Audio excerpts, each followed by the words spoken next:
wasiirkii hore wasaaradda gaashaandhigga xukuumaddii madaxweyne axmed maxamed maxamuud silaanyo oo axmed xaaji cali cadami ayaa waxa uu ka hadlay sababta keentay ay xukuumaddu ay ahmiyad weyn siin weydo gobollada bariga oo muddooyinkii ugu dambeeyey ee puntland sheegaysay inay gacanta ku dhigtay. axmed xaaji cali cadami oo u warramay bulsha TV ayaa waxa uu dhinaca kale ka hadlay sababta keentay in guddoomiyihii golaha wakiilada ee maamul goboleedka Soomaaliyeed ee Puntland xilkii laga qaado, waxaana uu yidhi هذا ما كقاد هذا سؤال آخر مثلا ويدبيسا هرانو قصو شقيي هران صدح قوربا دقمدا نفتيدا ninka hadda lagu ginaaxayo saddex goor baa shir lagu qabtay reer xaggaloo leeyahay oo baana bari isla bari ogow saddexdii goorna wax dagaala iyo wax isqabasho ah iyo wax wada hadala mooyaane xumaan dhex martay ma jirin dadka degmada.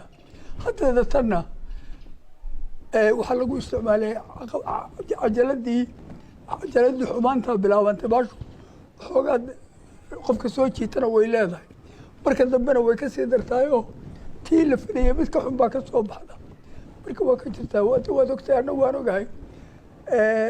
waxa haddana weli it's never too late. waa sax, waxbaa weli la qaban karaa, barlamaanka fadhiga ka kici kara oo shaqayn kara, guurtidaas sidaas leeg samayn karta, golaha wasiirada golaha dawladda baan idhaahdo baa xilku sii saaran yahay marka aad eegto, oo intaba inuu kaga horeeyo ay tahay. anigu bulshakaygu waa ka yar yahay meelaha ninkaan ku qiimeeyo idhaa intaasun calaamadaasuu leeyahay, inta kalena calaamadaas buu leeyahay. ma garatay, waxaana loo qaadanayaa iska cadaawo jirto qodiyada hore fartaa lagu fiiqaa. annana waxaan isleenahay in dhinaca kale wasiirka ayaa waxa uu sidoo kale taageeray hadalkii uu xaaladda dalka Somaliland uu kaga hadlay siyaasi Dr. Gaboose, waxaana uu yidhi silaadu waa balaayo lama soo dhawaysto. dadku waxay jecel yihiin fashilka, anigu fashil odhan maayo, weli fashil lama gaadhin, laakiin waxaan leeyahay weli jaanis baa jira wax lagu sixi karo. risaasaan niyadaan uu ka jeclahay, kuwo kaloo iga fiican aniga oo sida odayga oo kale wanaagsan buu hadlay, cid macaayin, waxna ma jabin, waxna ma dumin.